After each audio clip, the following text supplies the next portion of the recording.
Ceci est un livre audio autogénéré par Google. Introduction générale, Martin Tchamba et Joseph Keutcheu. Il existe un discours convenu sur les forêts du bassin du Congo, le discours sur l'énorme potentiel de ce qui est considéré comme le deuxième plus grand massif forestier dans le monde. 3 éléments en particulier confèrent au dit discours son caractère hyper séducteur. D'abord, le tropisme énumératif des récits autour de cet écosystème laisse difficilement indifférent. On y inventorie sous forme d'une carte postale les multiples services d'approvisionnement que fournissent ces forêts. Produits ligneux et non ligneux, produits phoniques, et on se projette sur les effets attendus sur le développement des États ressortissants du bassin du Congo. L'incommensurable richesse de ces forêts est alors sublimée au point de saturer les horizons d'attente de nombreux observateurs. C'est dans ce registre que se situent généralement tous les écrits qui mettent en avant le potentiel économique des forêts d'Afrique centrale. Ensuite, ces forêts occupent une place centrale dans les perceptions locales du fait des services culturels qu'on leur reconnaît. On estime notamment qu'elles sont au cœur de la formation des identités culturelles, religieuses et spirituelles des populations vivant dans les forêts. Enfin, c'est du fait des services de régulation dont elles sont les dépositaires que les forêts d'Afrique centrale captent l'attention du monde entier. On souligne ainsi le rôle de ces forêts tropicales dans la régulation du cycle du carbone à l'échelle planétaire, et donc leur participation à la lutte contre le changement climatique. Seulement, face aux menaces qui pèsent sur ces écosystèmes, le discours convenu sur les services écosystémiques rendus par les forêts du bassin du Congo n'est plus suffisant.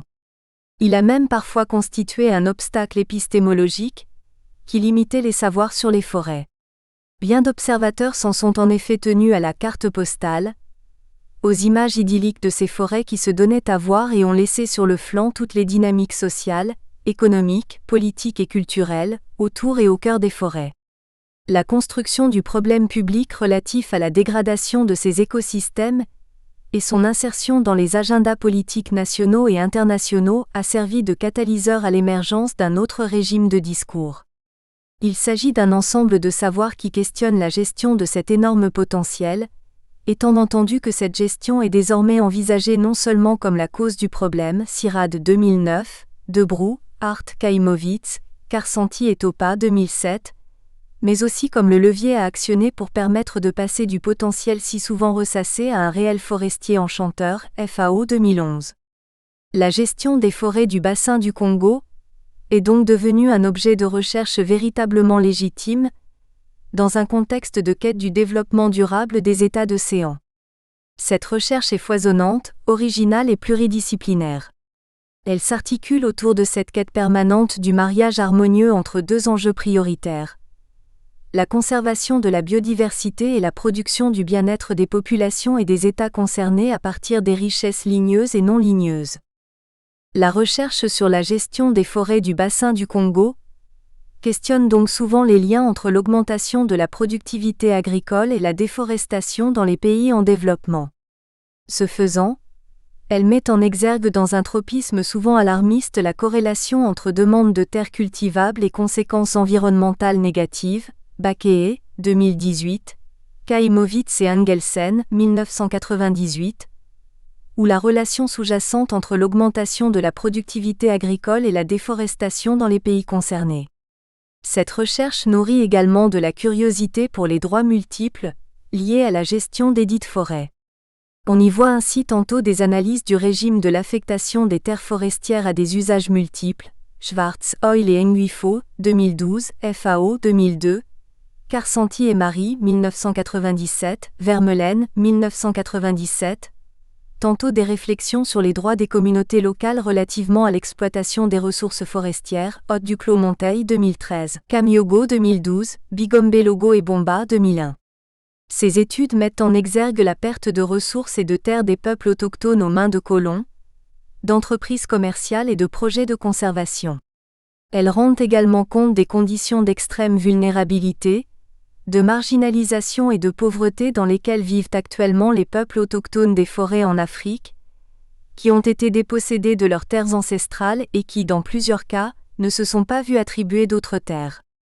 À la faveur de la transnationalisation des problèmes de gestion durable des forêts du bassin du Congo, la recherche s'est progressivement spécialisée dans la thématique de la gouvernance. De la littérature qui en découle, on réalise qu'après avoir été centralisée par l'État, la gestion forestière se décentralise, elle se négocie avec les populations locales et prend en compte les divers acteurs impliqués. Deux orientations sont prégnantes dans la réflexion qui est alors menée. D'abord, on met en avant pour mieux les expurger les multiples malfaçons en vigueur dans le secteur forestier en Afrique centrale, notamment la corruption et l'exploitation illégale du bois et d'autres ressources forestières. Tala et Kalak, 2014, Gonçalves et al., 2012, Gnangui, 2011. On questionne ensuite les grands enjeux de la gouvernance forestière en Afrique centrale. Sont ainsi passés en revue les enjeux de préservation de la biodiversité, Carrère 2009, Doumange et al., 2003, UICN, 1989, la participation des acteurs non étatiques au processus de gestion des forêts, Butou et al., 2016, le rôle controversé de la fiscalité forestière dans la gestion des forêts du bassin du Congo, Duchesneau, 1997. Pour pertinentes qu'elles soient, ces études n'épuisent pas un objet d'étude en mutation permanente. Plutôt que d'essayer de faire entrer les situations nouvelles dans les schémas anciens, il paraît plus intéressant d'aborder de front les nouveaux paradigmes de la gouvernance forestière et de les confronter aux réalités du moment. Il s'agit de le faire dans la présente réflexion dans une perspective pluri- et interdisciplinaire, faire cohabiter sous un même chapiteau des approches réflexives aux origines disciplinaires bigarrées. Ce qui compte dans ce cas, c'est l'élargissement de l'horizon de compréhension de ce qui se joue actuellement dans les forêts du bassin du Congo. Le présent ouvrage s'inscrit donc dans la logique de l'œcuménisme des manières de voir la gestion des forêts d'Afrique centrale, son objectif général étant d'optimiser la sédimentation des savoirs autour de ce massif forestier aux enjeux planétaires avérés. Comment peut-on analyser la gouvernance forestière en Afrique centrale aujourd'hui ? Telle est la question principale qui trame les différentes contributions qui constituent l'ouvrage. De cette question principale découlent trois questions secondaires. 1. Comment la gestion des forêts d'Afrique centrale s'institutionnalise-t-elle aujourd'hui ?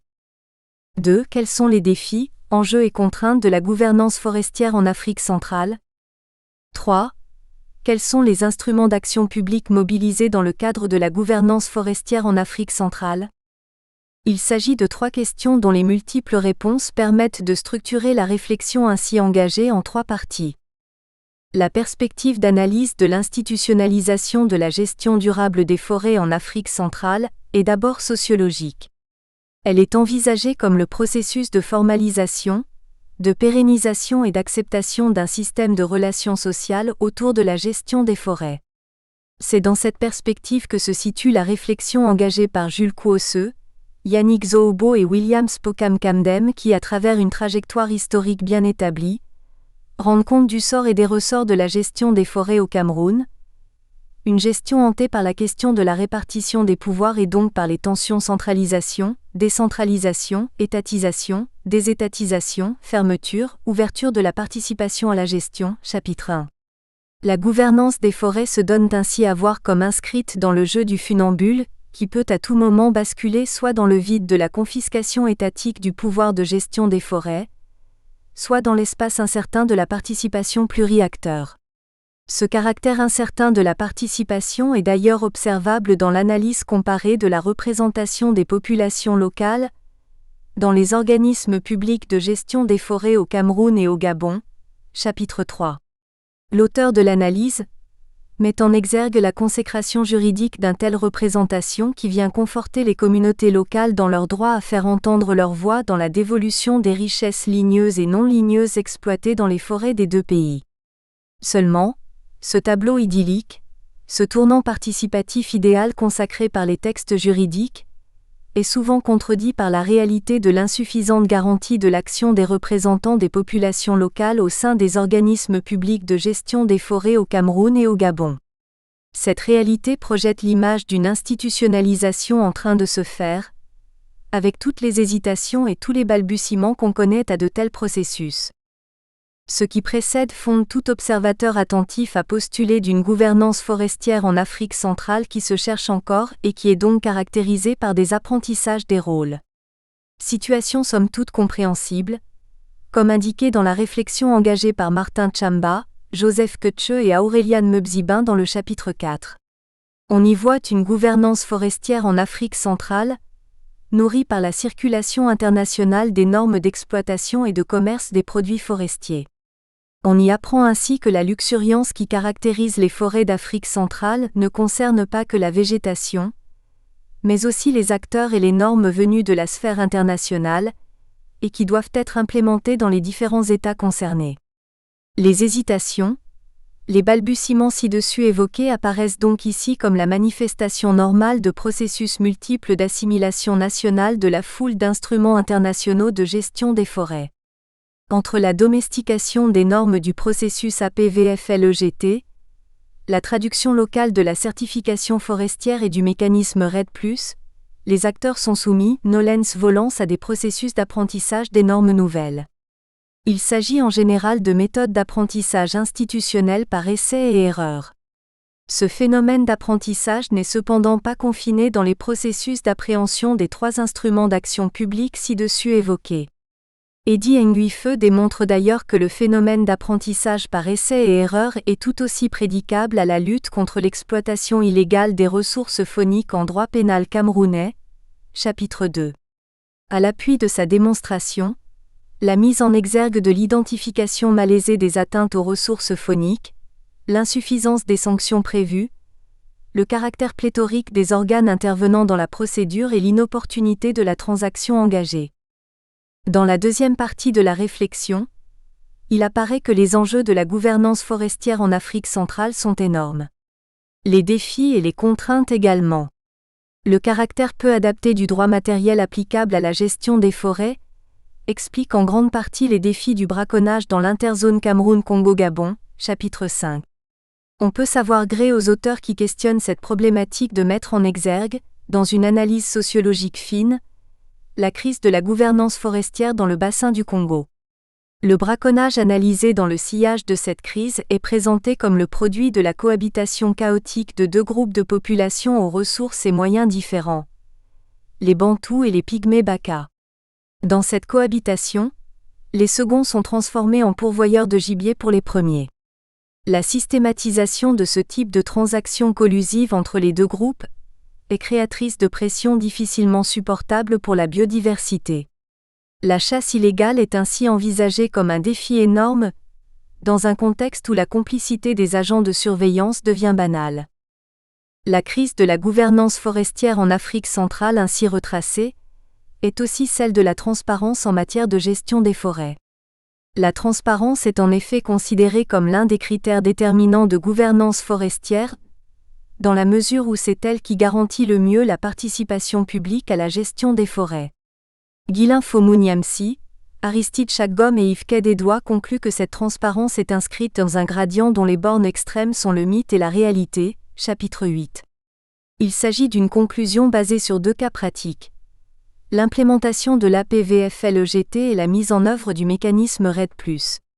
On y apprend que le retard dans la transmission des documents de travail et l'inadéquation des canaux de diffusion de l'information influencent négativement la participation dans l'ensemble des instances de gestion de ces mécanismes. Le principe de la transparence est donc politiquement clamé. Sur le plan pratique cependant, la mise en œuvre du principe ne s'inscrit encore que dans les horizons d'attente. Dès lors, on comprend que l'on considère la mise en œuvre comme catégorie incertaine de la gouvernance forestière en Afrique centrale, chapitre 7. Cette considération permet de tracer la ligne de découpe d'une gouvernance forestière qui se déploie entre politique et pratiques multiples. Le politique ici se contentant de proclamer la civilisation nationale et internationale des mœurs en matière de foresterie, alors que le praticien quotidiennement est en but aux contraintes de la mise en œuvre de cette proclamation. Puissante machine à produire des attentes, la gouvernance forestière en Afrique centrale reste ainsi fortement tributaire des dynamiques complexes de programmes et d'acteurs. L'une des fenêtres d'opportunité que l'on ouvre assez souvent pour pouvoir appréhender et décomplexifier ces dynamiques en Afrique centrale est la création de formations ou d'activités de renforcement des capacités des parties prenantes et la mise sur pied de forums sur la gouvernance forestière, chapitre 6. Ces mécanismes de renforcement des capacités individuelles et institutionnelles en Afrique centrale arrivent à point nommé dans un champ de la gouvernance forestière marqué par la mobilisation d'instruments émergents d'action publique. Ces instruments sont au cœur de la troisième partie de la réflexion menée dans l'ouvrage. Instruments nouveaux? Instruments anciens? Dans tous les cas, Nadine Machikou et Yves Ked engagent la réflexion en se demandant si finalement, dans l'instrumentation de la gouvernance forestière en Afrique, on n'en est pas à mettre du vieux vin dans des outres neuves, chapitre 9. Il ressort de la réflexion engagée par ces contributeurs que les acteurs en présence sont adjoints l'APVFLEGT, dans une logique d'empilement à la marge de dispositifs d'action préexistants. Dans les différents États d'Afrique centrale concernés, l'importance de l'APVFLEGT comme instrument d'action importé s'accroît progressivement tandis que l'existant s'étiole.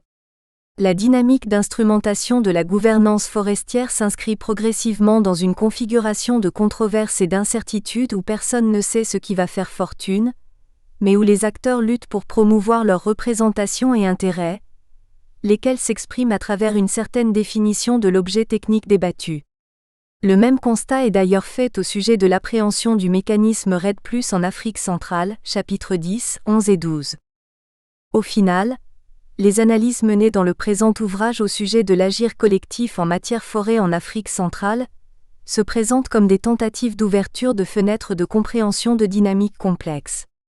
On pourrait être tenté de ranger la gouvernance forestière en Afrique centrale dans la catégorie des idées zombies, des idées politiques qui disparaissent à l'épreuve des faits, mais qui ne cessent de revenir du monde des morts, Krugman 2012.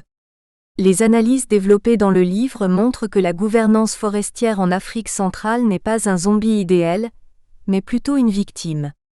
Les sceptiques tentent de l'enterrer vivante. Ils organisent régulièrement des enterrements prématurés, et ont depuis quelque temps formulé des oraisons funèbres pour la gouvernance forestière en Afrique centrale. Mais les pratiques quotidiennes des entrepreneurs de gouvernance viennent chaque fois décontenancer les croque-morts. Les différentes contributions démontrent que même mal en point, même mise régulièrement à rude épreuve, la gouvernance forestière refuse obstinément de mourir, elle continue de se construire de manière incrémentale. C'est dans cet esprit qu'il convient d'engager la lecture du présent ouvrage. Bibliographie. Bigombe Logo, P. et Bomba, CM 2001. Les droits des populations dans la législation forestière camerounaise. Quels acquis? Quelles insuffisances? Bulletin FTPP 22, pp 47 à 62. Bomba, CM 1996, Législation forestière et protection des intérêts des populations locales au Cameroun. Communication au colloque régional de Mebalmayo. La protection de l'environnement dans la nouvelle législation forestière camerounaise, le flamboyant 39, pp 27 à 31. Butou, G. et al., dire, 2016 La gestion inclusive des forêts d'Afrique centrale. Passer de la participation au partage des pouvoirs, Libreville, FAOCIFOR 2016. Carrère, R 2009, African Mangrove, Their Importance for People and Biodiversity, Nature et Faune 24.1, pp 3 à 7. Sirad 2009, Insecurity and Conflict in the Exploitation and Trade of Wood to the East of the DRC, Paris Sirad. De Brouel, Art T. Kaimowitz D. Karsanti A. and Topage et ed. 2007, Forêt in Post-Conflict Democratic Republic of Congo, Analysis of Priority Agenda, Bogor C4 World Bank Sirad. Doumange, C. et al., 2003, Conservation de la biodiversité forestière en Afrique centrale Atlantique, Bois et forêts des tropiques, 277, 3, pp 53 à 67. FAO 2002, Étude de cas d'aménagement forestier exemplaire en Afrique centrale, la zone de Campo-Mahan, Cameroun, document de travail, Rome FAO. FAO 2011, The State of Forest in the Amazon Basin, Congo Basin and South Asia Basin, Report Prepared for FAO and ITTO, Rome, FAO. Gnangi, A. 2011, Lutte contre l'exploitation sauvage des forêts et commerce illégal de bois, Accord de partenariat volontaire Ghana-Union européenne, Revue juridique de l'environnement 2, 36, pp 249 am 266. Gonçalves MP et al., 2012, Justice for Forêt, Improving Criminal Justice Effort to Combat Illegal Logging, Washington, The World Bank. Kaimowitz, D. Angelsen, A. 1998, Economic Models of Tropical Deforestation, A Review, Jakarta, Centre for International Forestry Research. Kamyogo, E. 2012, Droit de préemption et foresterie communautaire en droit camerounais de l'environnement. Revue juridique de l'environnement 37.2, pp 237 à 254. Karsanti, A. et Marie, J. 1997, Les tentatives de mise en ordre de l'espace forestier en Afrique centrale. Dynamique sociale et environnement, GRETCNRSORSTOM Banque mondiale, pp 34 à 42. Krugman, p. 2012, The Ultimate Zombie Idea, New York Times, 3 pp 5. Bakeye, NP 2018, Productivité agricole et déforestation dans le bassin du Congo. Économie rurale, 4 366, pp 5 à 19. Ngumu Mbarga, H. 2005, Étude empirique de la fiscalité forestière décentralisée au Cameroun. Un levier de développement local. Master en agronomie et agroalimentaire, Montpellier, NGREF. Duchenot, Monsieur, 1997, Fiscalité forestière au Cameroun, rapport MINEF, Yaoundé, MINEF. Haute Duclos Monteil, C. 2013, Exploitation forestière et droits des populations en Afrique centrale, Paris l'Harmattan. Schwartz, B. Oil D. et Nguifo, S. 2012, Tendances émergentes dans les conflits liés à l'utilisation des terres au Cameroun. Chevauchement des permis des ressources naturelles et menaces sur les aires protégées et les investissements directs étrangers. Yaoundé, RETEL UTFA, WWF et CED. Tala, Monsieur et Kalak, R. 2014, Enhancing Forest Sustainability in Central Africa by Fighting Corruption, Yaoundé. UICN, 1989, La conservation des écosystèmes forestiers d'Afrique centrale. Gland, Suisse, Cambridge, Grande-Bretagne, Londres, UICN. Vermeulen, C. 1997, Problématique de la délimitation des forêts communautaires en forêts denses humides, Est Cameroun. Proceedings of the Limbe Conference, Limbe Botanic Garden, Cameroun, pp 106 à 123. Chapitre 1, De la centralisation à la décentralisation de la gestion des forêts au Cameroun 1900 à 1994, Jules Kouosseu, Yannick Zohobo et William Spokam, Camdem. Résumé. La forêt constitue l'une des principales richesses du Cameroun. Son exploitation y génère de nombreux revenus comme dans d'autres pays couverts par la forêt tropicale. Depuis 1994 pourtant, un consensus mondial tend à faire de cette richesse un patrimoine universel qu'il faut préserver. Parmi les pistes explorées dans ce cadre, une plus grande intégration des populations et des collectivités locales aux actions menées par l'État devient un impératif pour garantir une gestion durable de cette ressource. L'objet de cette contribution est de revisiter les modalités de gestion de l'exploitation des forêts au Cameroun. Il s'agit alors de reconstituer la trajectoire qui va de la centralisation de cette gestion par le contrôle étatique à sa décentralisation par l'incorporation d'acteurs non étatiques. L'analyse se fonde sur une méthode exégétique appliquée aux dispositions réglementaires encadrant l'activité forestière au Cameroun. Il s'avère en fin de compte que de la colonisation au sommet de Rio, la centralisation de la gestion forestière a été privilégiée. Depuis 1994, des mécanismes de décentralisation sont mis en œuvre à travers notamment la création de forêts communautaires et de forêts communales. De l'avis général cependant, une réforme de la législation forestière reste nécessaire au Cameroun. Mots-clés: Cameroun, forêt, réglementation, gestion durable, État, collectivité territoriale décentralisée. Abstract. The forest is one of the main resources of Cameroon. In other tropical countries, its exploitation in Cameroon provide many incomes to the state and to the other actors involved. Since 1994, however, a global consensus tend to make this wealth a world heritage that must be preserved. Among the solutions explored in this context, a greater integration of local population and communities in the action carried out by the state becomes imperative to ensure sustainable management of this resource. The purpose of this paper is to revisit the management procedure of forest exploitation in Cameroon. It is then to reconstruct a trajectory that goes from the centralization of the management by the state control to its decentralization through the incorporation of non-state actors. The analysis is based on an exegetical method applied to laws governing forestry activities in Cameroon. It turned out that, from the colonization to the Rio Summit, the centralization of forest management was privileged. Since 1994, decentralization mechanisms are implemented, including the establishment of community forest. From the general view, however, a reform of the forestry legislation remains necessary in Cameroon. Keywords: Cameroon, Forest, Regulation, Sustainable Management, State, Regional and Local Authorities. Introduction. L'étendue des formations forestières du Cameroun est estimée à près de 23 millions d'hectares, dont 17,5 millions exploitables à des fins de production de bois d'œuvre, Tunamama 2008 sur 57.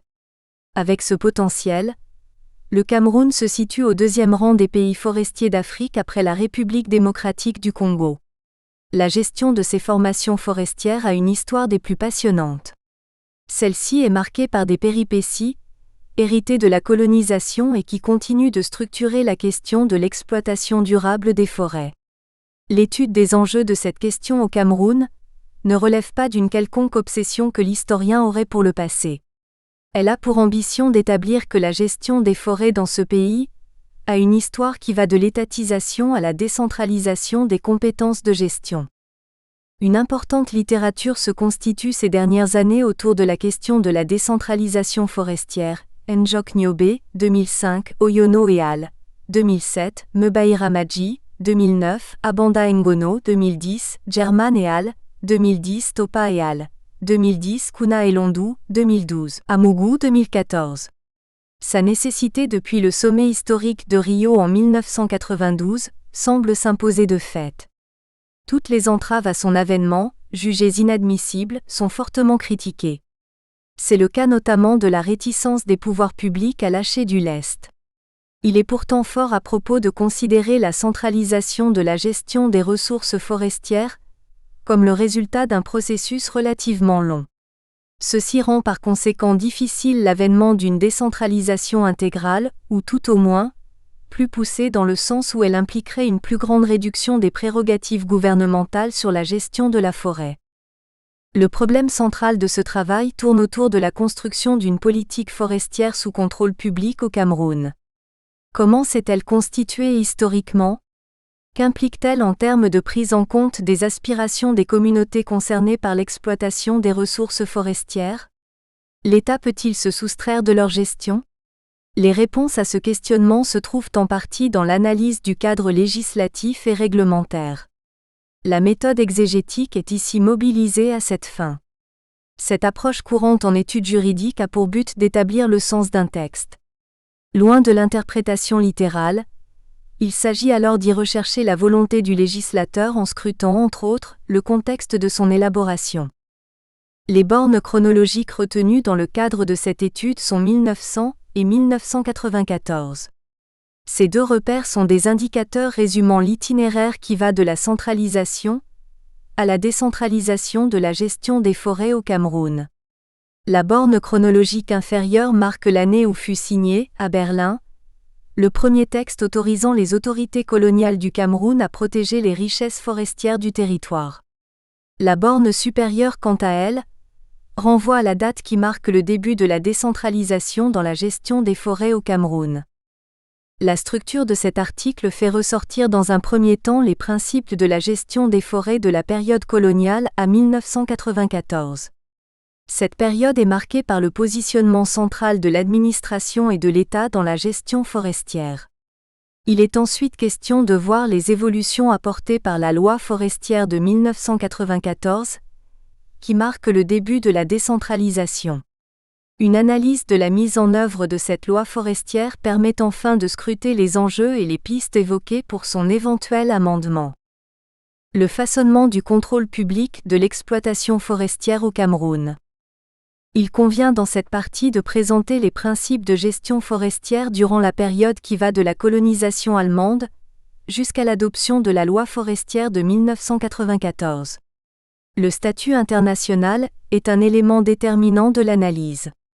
De 1884 à 1960 à 1961 en effet, le Cameroun est trouvé sous protectorat allemand, 1884 à 1916, et sous une double administration française et anglaise 1916 à 1960-1961, contrôlée par la Société des Nations, de 1921 à 1946, puis par Organisation des Nations Unies, de 1946 à 1960-1961.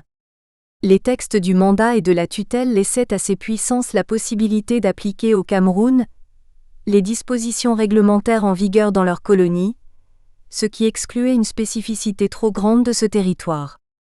C'est dans ce contexte que s'est développée une mainmise de l'administration coloniale, puis de l'État indépendant sur toute l'activité économique. La forêt, de par son importance, n'a pas échappé à cette logique. Le statut colonial des forêts. Au moment où l'Allemagne prend possession du Cameroun, il est clairement admis que la seule vraie raison de son aventure coloniale était son souci d'exploiter les ressources naturelles des territoires conquis, Redin 1938/72. Comme le précise Albert Pascal Temgwa, 2014/20, dans l'ensemble du monde colonisé, c'est la quête des ressources naturelles qui constitue le fondement de la présence européenne au Cameroun à partir de la deuxième moitié du XIXe siècle.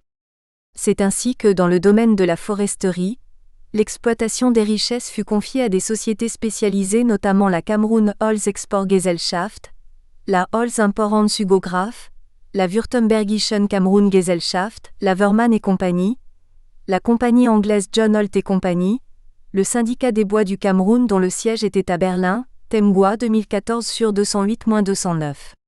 Ces opérateurs sont à l'origine du régime dit des grandes concessions, Etoga Eli, 1971/181.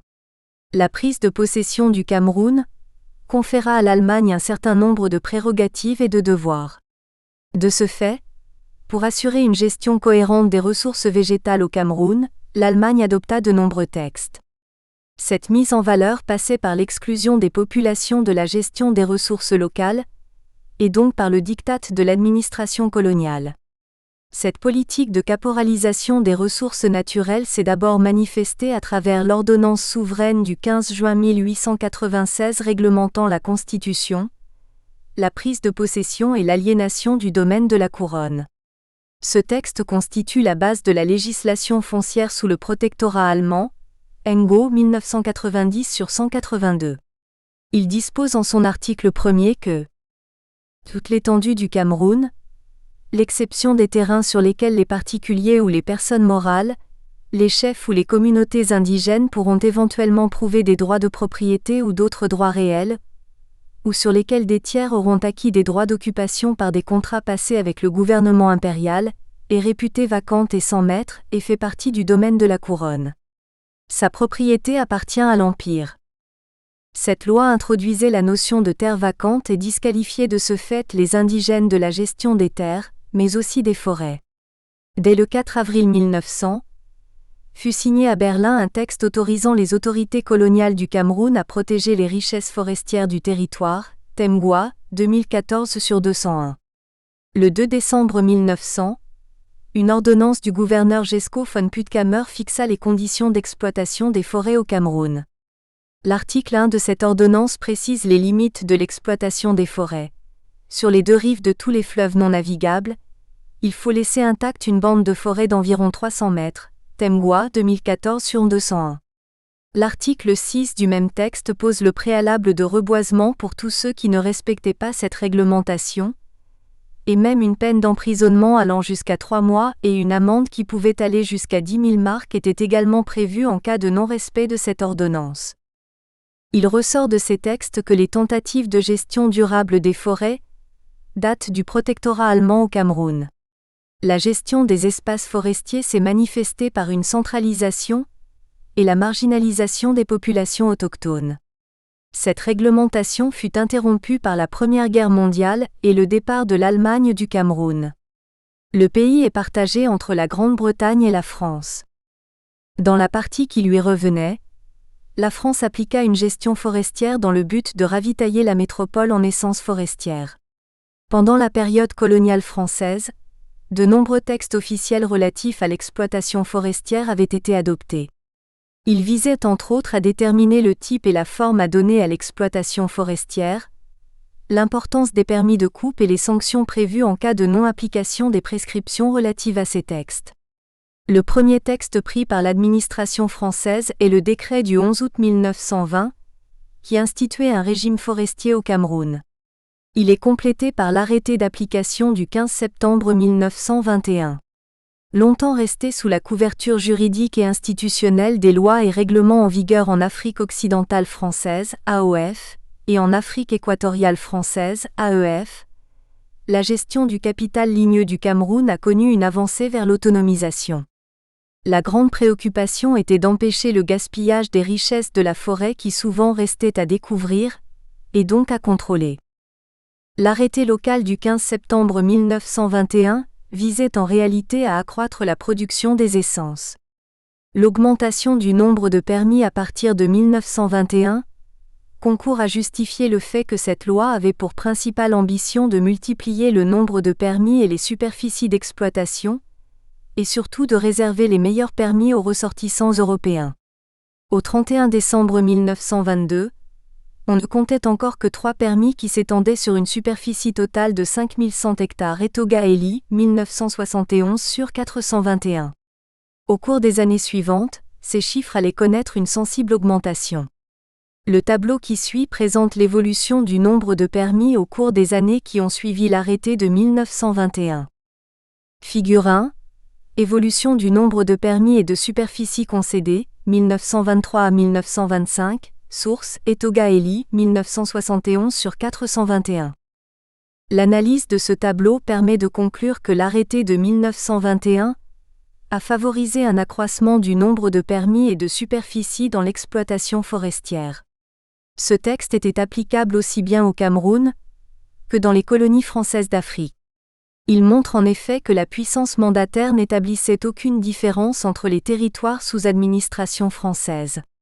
À travers cet arrêté, l'octroi d'une concession ne pouvait se faire que proportionnellement aux garanties présentées par l'exploitant. La forêt par cet arrêté cessait d'être une richesse exploitable à tout moment et par n'importe qui. Njok Nyobe 2005 sur 41. De ce fait, les permis les plus intéressants revenaient aux Européens, et les indigènes dans ce contexte ne pouvaient que se contenter de petits permis de chantier, ibidem. Le régime forestier de 1921 fixa pour la première fois les rapports, les droits et les obligations des exploitants les uns vis-à-vis des autres, les rapports entre les exploitants et l'administration, notamment la procédure en vue de l'octroi des concessions qui devait être proportionnelle aux garanties présentées par les titulaires de la mise en valeur, la procédure des bornages, les taxes et redevances et leur mode de recouvrement ainsi que des poursuites, des infractions, des permis et des amendes. On doit 2008 sur 52. En faisant la part belle aux expatriés au détriment des nationaux, ce texte manifestait la volonté du colonisateur de marquer sa mainmise sur le domaine forestier afin de mieux exploiter les ressources. Toute chose qui ne garantissait pas une gestion durable des forêts au Cameroun.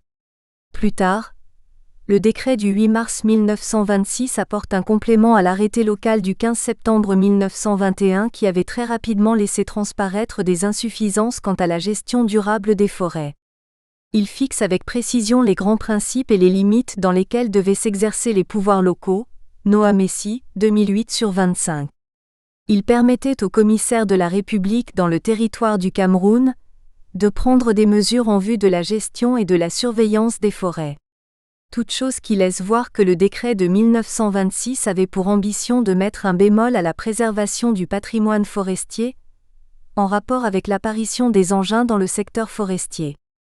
Pour ce faire, ce texte institua les permis spéciaux attribués à certains exploitants qui étaient autorisés à n'exploiter qu'une seule essence. Bien que modifiée par arrêté du 13 octobre 1927, la réglementation du 8 mars 1926 resta en vigueur jusque dans les années 1930, Noah Messi, 2008 sur 25, qui marque l'année où le colonisateur commença à instituer de véritables textes réglementant l'exploitation forestière dans le territoire. Le régime forestier camerounais a été réorganisé par le décret du 3 mai 1946, largement inspiré de son devancier du 4 juillet 1935, Bouvenet et Bourdin, 1958/243. 3 arrêtés organisaient le régime forestier durant la période qui va de 1935 à 1960, année qui marque l'accession du Cameroun à la souveraineté internationale. Il s'agit des arrêtés du 11 juin 1935, du 3 mai 1946 et enfin du 16 février 1956. Bien qu'élaborés à des périodes différentes, ces arrêtés présentaient presque les mêmes caractéristiques. Bien de choses laissaient croire que les 2 derniers arrêtés se sont beaucoup inspirés du premier. Dans ces différents textes, le législateur français s'appesantit plus sur les ventes de coupe, les permis d'exploitation et les infractions, on doit 2008/53. Pour ce qui est de l'arrêté du 25 mars 1937, il faut dire que depuis 1930, l'industrie forestière s'orientait de plus en plus vers le bois débité. Cette situation entraînait une exploitation plus rationnelle des ressources de la forêt. Mais de plus en plus, le marché extérieur exprimait presque exclusivement une demande pour le bois de grand diamètre. Cette situation s'est traduite par un abattage des arbres dont les seules billes de base étaient utilisées, pendant que les billes de tête étaient purement abandonnées en forêt. Aussi, à partir de 1935, on avait observé une augmentation du nombre de sociétés due à la baisse de 10% sur les redevances, Etoga-Eli, 1971/427. Toute chose qui conduisait à une exploitation abusive des forêts. Ce qui n'entrait pas en conformité avec les principes de préservation du patrimoine forestier. Pour mettre un terme à un tel état de choses, les autorités locales, par arrêté du 25 mars 1937, décidèrent de suspendre l'octroi de tout nouveau permis de coupe et seuls les permis épuisés pouvaient être remplacés. Cet arrêté avait pour ambition de préserver le patrimoine forestier du territoire que de nombreux permis auraient conduit à une rapide disparition, Etoga-Eli, 1971/427. Bien avant l'indépendance, le Cameroun occidental, anglais, formait une union administrative avec le Nigeria.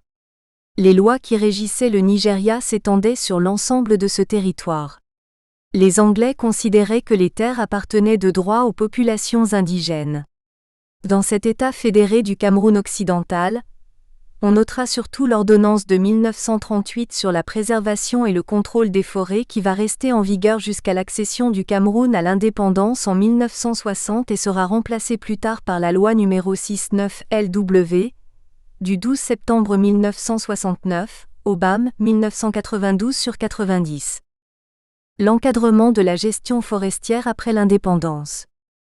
La partie orientale du Cameroun, autrefois sous administration française, accède à l'indépendance le 1er janvier 1960, pendant que la partie occidentale accède à la souveraineté le 1er octobre 1961. Le Cameroun, pays indépendant, était doté de nombreuses richesses qu'il fallait mettre en valeur pour promouvoir le développement. Mais l'exploitation de ces richesses devait passer inéluctablement par l'élaboration d'une législation qui devait codifier chaque secteur d'activité. C'est dans ce sens que dans le secteur de l'exploitation forestière, de nombreuses lois virent le jour. En effet, les textes régissant l'exploitation des forêts depuis l'époque coloniale avaient été réactualisés afin de les adapter aux nouveaux concepts techniques et aux nouvelles orientations des politiques en matière de gestion des écosystèmes forestiers. Au nombre de celles-ci, on peut citer les lois forestières du 11 juillet 1968, l'ordonnance numéro 73/18 du 22 mai 1973 qui fixe le régime forestier national, modifié par la loi numéro 81/13 du 27 novembre 1981. Avant la réunification du Cameroun en 1961, chacun des États fédérés avait une politique forestière propre. Cette dualité dans la politique forestière dont le mécanisme était assez compliqué pour un jeune pays comme le Cameroun, s'explique par la dissemblance des caractéristiques des différentes dominations coloniales qu'a connues simultanément ce pays, à savoir la domination française et celle anglaise. Obam, 1992/89. Dans l'ancien État fédéré du Cameroun oriental, la législation forestière était basée sur le système français. Autrement dit, toutes les terres vacantes et sans maître étaient de fait considérées comme propriété de l'État. pendant que, dans la partie occidentale, l'État fédéré du Cameroun occidental formait une union administrative avec le Nigeria. Par conséquent, les lois régissant les activités économiques au Nigeria s'étendaient jusqu'à l'État fédéré du Cameroun occidental. Pour cette partie du Cameroun, les terres appartiennent de fait aux populations indigènes. Cependant, certaines parties des terres pouvaient être administrées avec la participation autonome des collectivités qu'on appelait alors les Native Authority Forest Reserve, OBAM, 1992/90. Après l'unification des deux États fédérés du Cameroun en 1972, il était impératif pour le nouvel État unifié de trouver une législation commune à même de concilier les deux systèmes pour la promotion de l'unité nationale. Pour ce faire, dans le domaine de l'exploitation forestière, il était question d'harmoniser les politiques forestières des deux Camerouns. C'est dans ce sens que le 9 mars 1973, à Buéa, à l'occasion du comice agropastoral, qu'il avait inauguré, pour lancer la Révolution verte, le chef de l'État Amadou Ahidjo avait déclaré: s'agissant de l'exploitation forestière en général, l'avènement de la République unie du Cameroun nous donne l'occasion de réadapter et d'harmoniser les réglementations forestières jadis en vigueur dans les États fédérés. Comme il se doit, la nouvelle réglementation se fera dans le sens de la rationalisation de nos ressources forestières.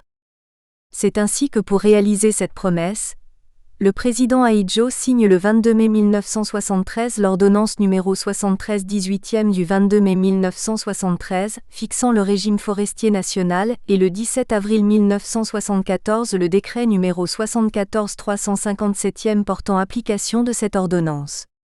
Cette nouvelle politique forestière avait pour principale ambition, comme le souligne Kelo Djoué, 1985/22, de promouvoir une gestion plus rationnelle des ressources forestières, une implication des nationaux à la profession forestière et assurer les devoirs des exploitants, la protection du patrimoine forestier et surtout le respect des procédures.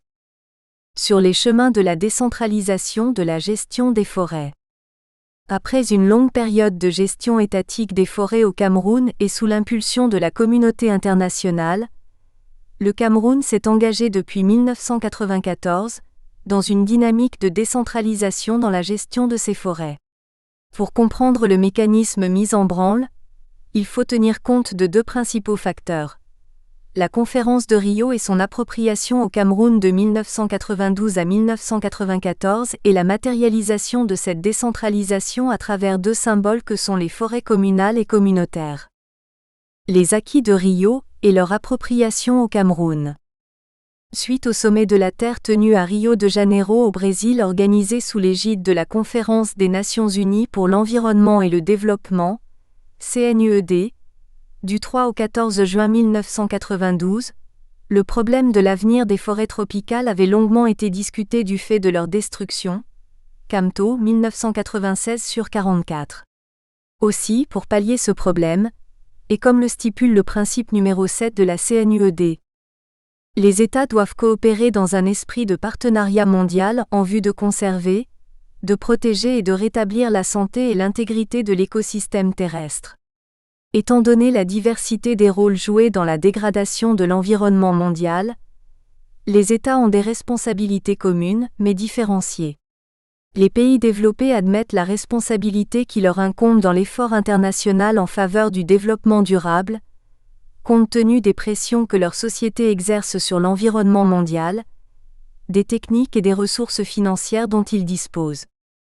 Au sortir de cette conférence, les États ont consenti à s'engager sur un minimum d'obligations internationales, POCAM 2007/1.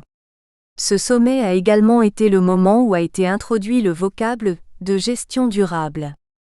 Il s'agit, selon l'Organisation internationale des bois tropicaux, OIBT, de la gestion des forêts permanentes en vue d'objectifs clairement définis concernant la production soutenue des biens et services désirés sans porter atteinte à leur valeur intrinsèque ni compromettre leur productivité future et sans susciter d'effets indésirables sur l'environnement physique et social.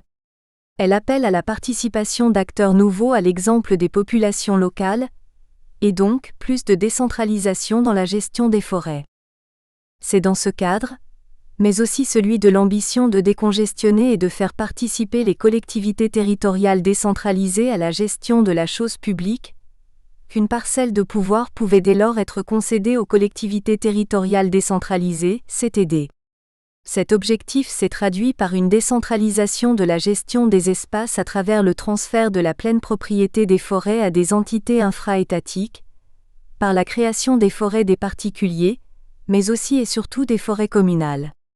Conséquence du sommet de la Terre tenu à Rio de Janeiro, qui proposait alors aux pays forestiers d'adopter une politique de gestion durable en matière de gestion des forêts.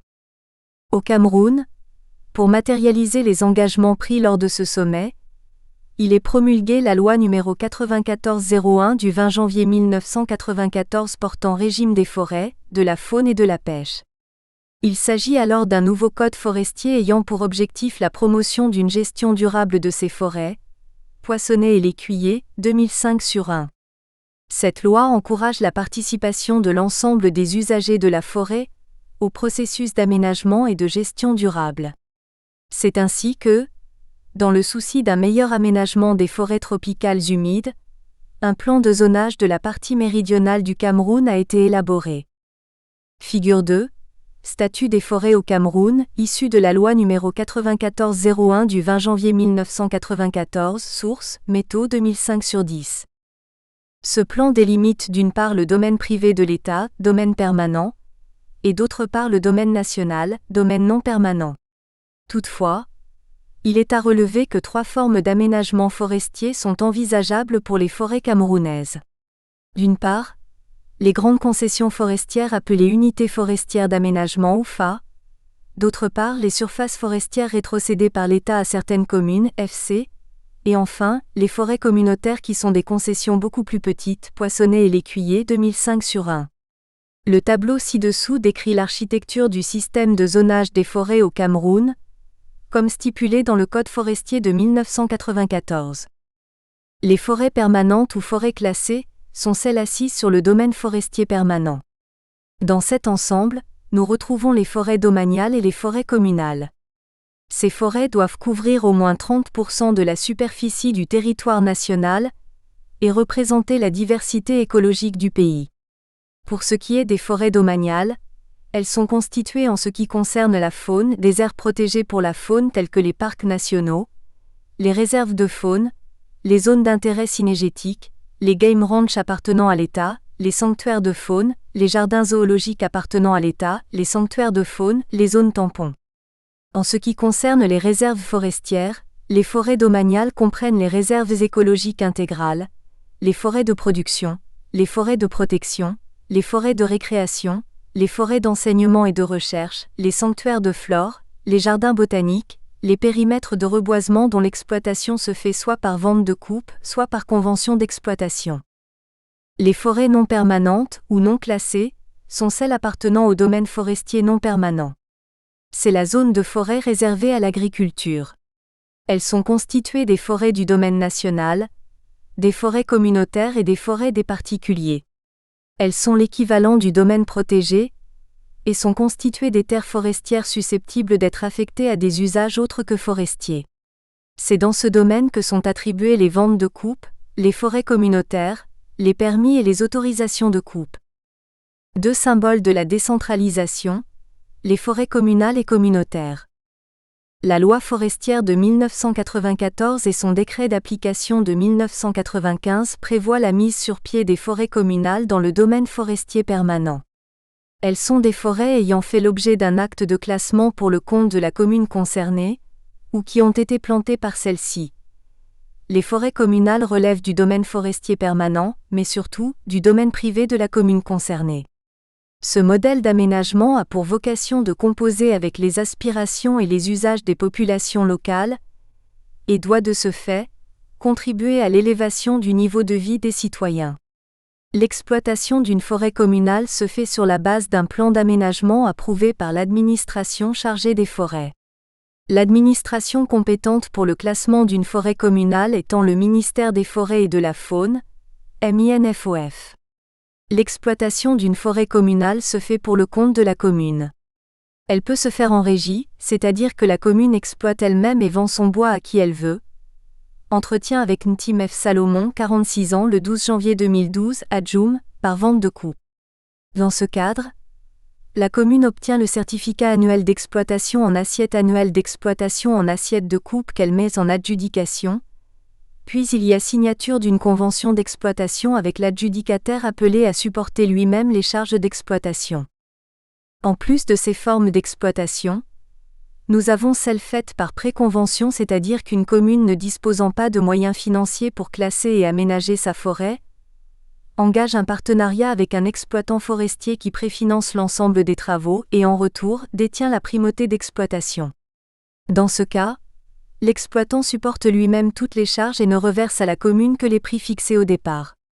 Toutefois, chaque commune définit les modalités d'attribution des titres d'exploitation de ses forêts. Elle l'attribue par adjudication ou de gré à gré aux bénéficiaires de ces titres, Monaco Onuna, 2006/55, qui ne peuvent dépasser une superficie de 5000 hectares. La forêt communale constitue une des figures majeures de l'effort de dévolution forestière promu par le nouveau Code forestier, et le ministère de la Forêt et de la Faune est particulièrement sensible à sa bonne mise en œuvre. Pour ce faire, l'aménagement forestier à l'échelle communale contribue non seulement à améliorer la gouvernance locale, par le transfert des pouvoirs de gestion, mais aussi à favoriser la création d'un pôle de développement local. L'exploitation par régie est dans ce cadre un mode de gestion d'un service public consistant à l'exécution d'une activité par les services propres d'une administration. Guillien et Vincent, 2003/187. C'est le cas pour l'exploitation de la forêt communale de Dimako. Dans ce contexte, la qualité de détenteur de la ressource forestière exonère la commune du paiement de la redevance forestière annuelle, RFA. L'exploitation par vente de coupe est le modèle de la forêt communale de Djoum, où la commune a obtenu elle-même le certificat annuel d'exploitation CAE, de la première assiette de coupe et mis le volume ainsi accordé en adjudication. L'exploitation par préconvention, quant à elle, renvoie au cas de figure où la commune ne disposant pas de moyens financiers pour classer et aménager sa forêt, est obligée d'engager un partenariat avec un exploitant forestier qui préfinance ses travaux et qui en retour a la primauté de l'exploitation. La foresterie communautaire est le qualificatif que l'État camerounais a introduit pour définir les forêts gérées de façon communautaire. Au cours de la décennie 90, le Cameroun a procédé avec l'appui de la coopération internationale, Batibonac, 1995, à une importante réforme du secteur forestier. Cette réforme visait entre autres, à mettre en œuvre une foresterie communautaire, c'est-à-dire une foresterie axée sur les gens. C'est ainsi que la réforme apportée par la loi numéro 94/01 résultant de la dynamique de réflexion sur l'environnement mise en marche par le sommet de Rio en 1992, décide de la dévolution de droits de gestion sur les ressources forestières aux communautés. Au Cameroun, le processus de négation des droits communautaires, amorcé dès 1884 sous le régime allemand, et poursuivi par les régimes britanniques et français et par l'État camerounais indépendant qui leur succède, ne permettait pas aux populations autochtones de s'épanouir. Aussi, pour pallier les problèmes de développement et gérer les forêts de manière durable, il fallait associer les communautés villageoises. La prise en compte des intérêts des populations locales dans la gestion des ressources forestières devait passer par la constitution des forêts communautaires ou forêts villageoises, Nguingiri, 1999/6. Le décret numéro 95-531 PM du 23 août 1995 fixant les modalités d'application du régime des forêts, définit la forêt communautaire comme une portion du domaine forestier non permanent cédé par l'État à une communauté qui en fait la demande, et qui la gère sur la base d'une convention de gestion signée par l'État. En d'autres termes, il s'agit de l'ensemble des processus dynamiques de responsabilisation des communautés rurales dans la gestion des ressources forestières, pour contribuer à l'amélioration de leurs conditions de vie et promouvoir le développement local. Elles sont attribuées en priorité aux populations riveraines les plus proches de la forêt, et leur attribution se fait sur simple demande adressée à l'administration. Les parcelles attribuées ne peuvent dépasser 5000 hectares, Poguchosiewe, 2005/42. L'esprit de la loi sur la foresterie communautaire voudrait que celle-ci se limite au ravitaillement du marché intérieur, ibidem.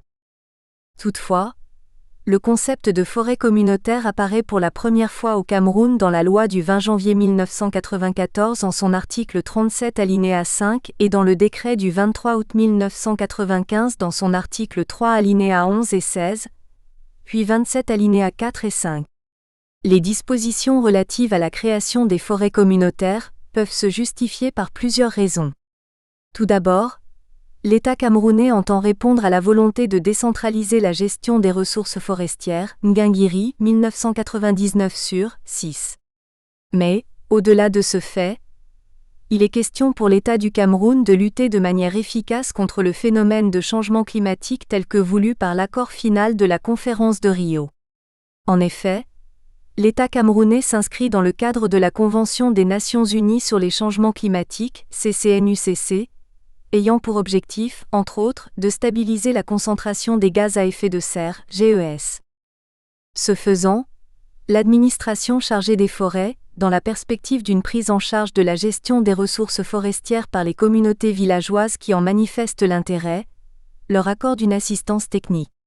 Une convention est alors signée entre l'État et la communauté villageoise, qui aspire à la gestion de ladite forêt. Aussi, le classement d'une forêt communautaire obéit-il à une procédure bien définie. Pour la mise en œuvre d'une forêt communautaire qui, par essence, est une forêt non plantée ne pouvant être mise en place que dans l'espace sur lequel une communauté villageoise a des droits de préemption, il faut respecter les étapes qui sont les suivantes. Sensibiliser ou informer la communauté villageoise sollicitant la forêt, mettre sur pied une entité de gestion, délimiter la future forêt communautaire, procéder à la réservation de la forêt communautaire. L'élaboration d'un plan simple de gestion, par les services du MINFOF, l'approbation du plan simple de gestion par les services du MINFOF, la signature de la convention de gestion entre le MINFOF et la communauté villageoise concernée, Oyono et Al, 2007 sur 5. Une fois la convention de gestion signée, la communauté villageoise peut exploiter sa forêt. 3 formes d'exploitation sont valorisées.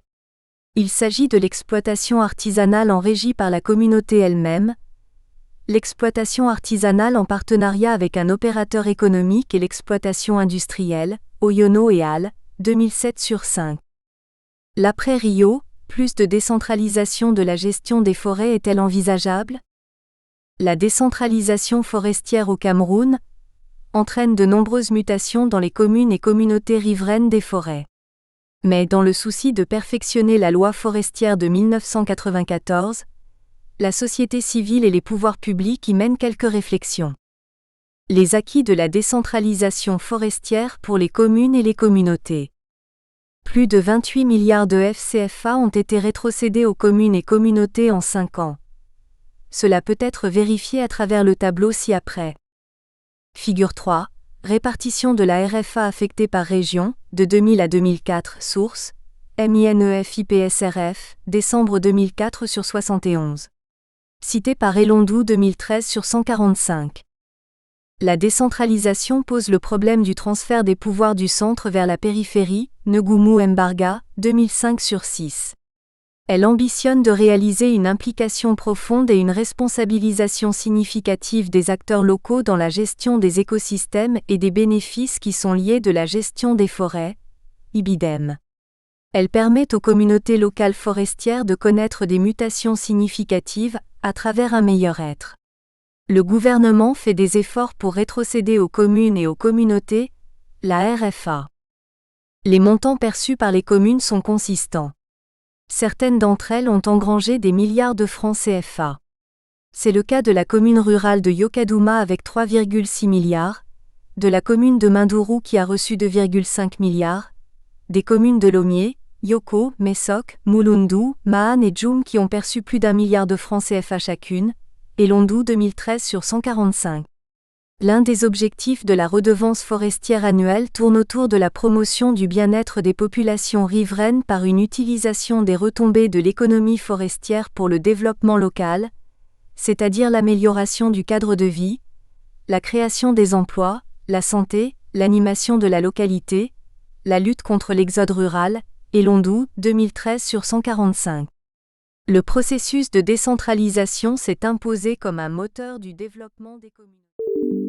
Nous espérons que vous avez apprécié cet aperçu. Pour continuer à écouter ce livre audio sur Google Play Livres, utilisez le lien dans la description de la vidéo.